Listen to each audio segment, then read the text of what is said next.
Ibu Gregorius Ronald Tanur Meriska Wijaya divonis 3 tahun penjara oleh Majelis Hakim Pengadilan Tipikor Jakarta. Vonis hakim ini lebih ringan dari tuntutan jaksa.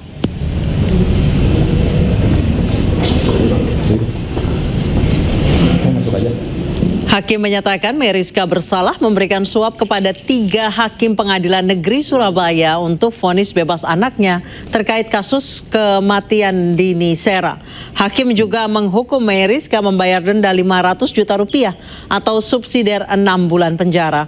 Vonis ini lebih ringan dari tuntutan jaksa yakni 4 tahun penjara dan dituntut membayar denda 750 juta rupiah subsidiar 6 bulan kurungan. Terkait vonis 3 tahun ini, Ibu Ronald Tanur mengaku menerima.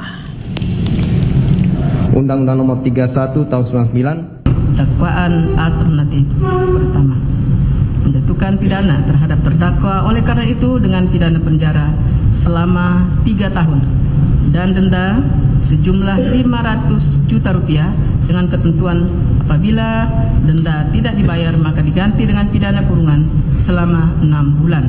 Menetapkan masa selama terdakwa dalam tahanan dikurangkan seluruhnya dari pidana yang dijatuhkan, memerintahkan agar terdakwa tetap berada dalam tahanan, menetapkan barang bukti berupa 1. Barang bukti dokumen dengan nomor urut 11 sampai dengan nomor urut 24 dipergunakan dalam perkara lain atas nama terdakwa Lisa Rahmat.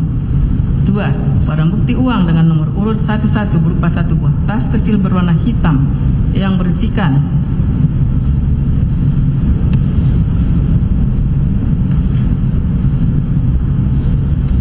A dan B sampai dengan nomor urut 1411 berupa 1 keping kartu akses kunci apartemen Tamrin Residence berwarna hijau dan biru dipergunakan dalam perkara lain atas nama terdakwa Lisa Rahmat. 3. Barang bukti elektronik dengan nomor urut 1 sampai dengan nomor urut 25 dipergunakan dalam perkara lain atas nama terdakwa Lisa Rahmat. Membebankan kepada terdakwa membayar perkara sejumlah Rp7.500. Menimbang bahwa selain memperhatikan keadaan yang memberatkan maupun keadaan yang meringankan tersebut di atas, Majelis Hakim memvonis Zarov Rikard dengan hukuman 16 tahun penjara. Zarov terbukti bersalah menerima suap dan gratifikasi terkait penanganan perkara. Hukuman itu lebih rendah dibandingkan tuntutan jaksa yakni 20 tahun penjara.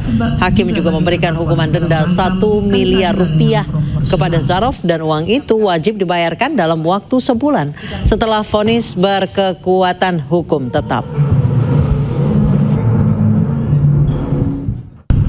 Mengadili 1. Menyatakan terdakwa Dr. Zarov Rikard SHS SOS MHum telah terbukti secara sah dan meyakinkan bersalah melakukan tindak pidana, melakukan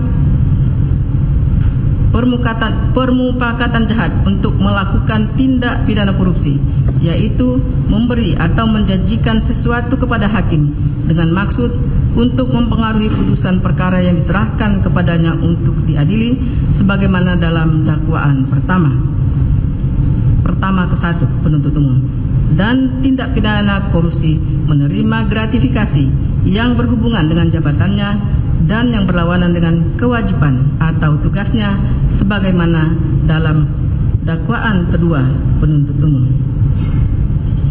2. Menjatuhkan pidana terhadap terdakwa oleh karena itu dengan pidana penjara selama 16 tahun dan denda sejumlah 1 miliar rupiah dengan ketentuan apabila denda tidak dibayar maka diganti dengan pidana kurungan selama 6 bulan.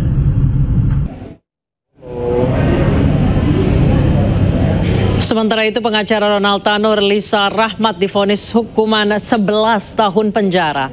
Hakim juga menghukum Lisa dengan denda 750 juta rupiah dengan subsidiar 6 bulan kurungan.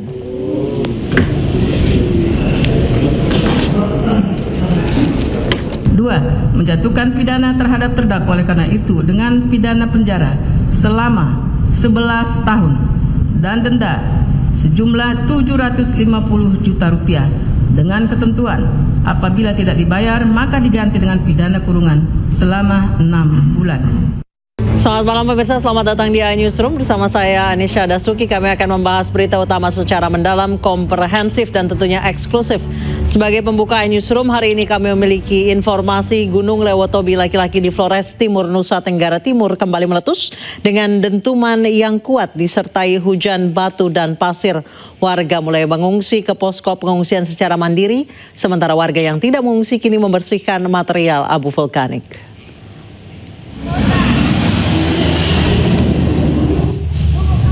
Begini kondisi terkini di Desa Boru, Kecamatan Wulangitang, Kabupaten Flores Timur, NTT. Gunung saat ini masih tertutup kabut dan abu vulkanik Desa Boru tertutup abu. Sebagian warga mulai mengungsi ke tenda pengungsian.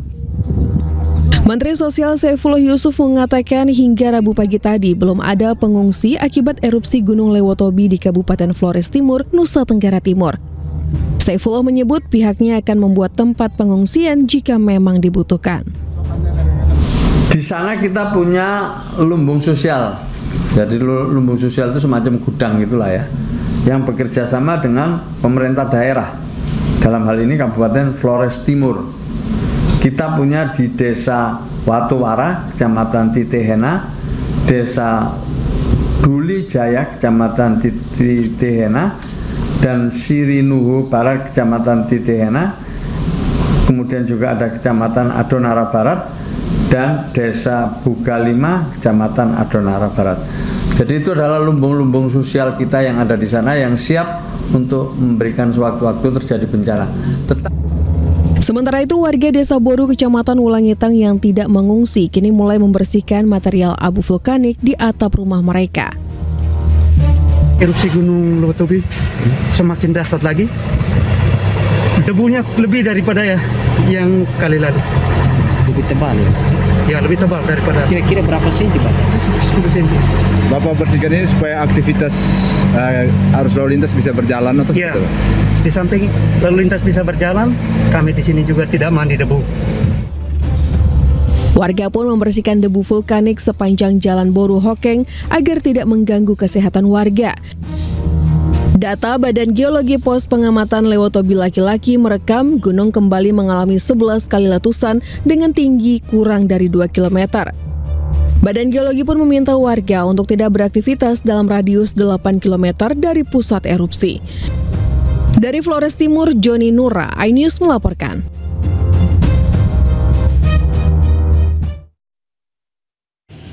Mantan Menko Polhukam Mahfud MD menilai hukuman Zahra Afrikar yang hanya belasan tahun terlalu ringan untuk nilai korupsi yang mencapai 1 triliun rupiah. Menurut Mahfud, kasus Zahra Afrikar tersebut masih bisa dikembangkan untuk membongkar praktik mafia perkara dan dibuka ke publik. Korupsi atau penyuapan sebesar itu memang kalau cuma dihukum 10 tahun, 15 tahun kecil banget gitu. Ya, artinya dalam konteks kasusnya Zahra Afrikar yang nggak maju-maju Pak dalam tanda petik gitu ya sampai bulan keempat ini sidangnya, Pak Mahfud ingin mengatakan bahwa sebenarnya aparat penegak hukum belum maksimal untuk mengejar karena masih bisa membuka dokumen-dokumen dan segala macam. Sekian tahun kasus itu ada kopinya dan segala macam ada rekamannya gitu ya Pak. Pastilah iya. Hubungan-hubungan dia dengan siapa kan bisa dilacak sekarang. Ya. Teknologi kita canggih sekarang. Ya itu jadi pertanyaan publik kan Pak, sehingga orang jadi mungkin berkesimpulan jangan-jangan ada pertimbangan lain dari kejaksaan sehingga ini tidak sampai sedetail itu dibuka. Iya, gitu. Masyarakat berprasangka seperti itu menjadi wajar. Kenapa sih kok tidak dibuka? Jangan-jangan ini terkait dengan A di sana, jangan-jangan terkait dengan si B, atau jangan-jangan terkait dengan kejaksaan juga, kan bisa kan orang juga tuh, jangan-jangan ini dipermainkan di kejaksaan gitu. Meskipun untuk saat sekarang dan untuk kasus ini mempermainkan hampir 1 triliun itu agak kecil kemungkinannya kejaksaan melakukan itu. Tapi kalau misalnya ada pejabat-pejabat lama di kejaksaan yang ikut terlibat di situ kan bisa aja, ya kan? Sangat mungkin itu ya. Iya, sekarang persoalannya bukan memperebutkan uang itu, tapi melindungi nama kejaksaan misalnya. Wah, ini ternyata dulu yang terlibat ini. Artinya kalau jaksa meminta ini dibuka, bisa menghantam muka sendiri gitu ya? Iya, itu bisa gitu. Tapi menurut saya sih sekarang, kalau mau menegakkan hukum, sekarang dibuka aja, siapa aja dibuka gitu. Agar orang takut juga.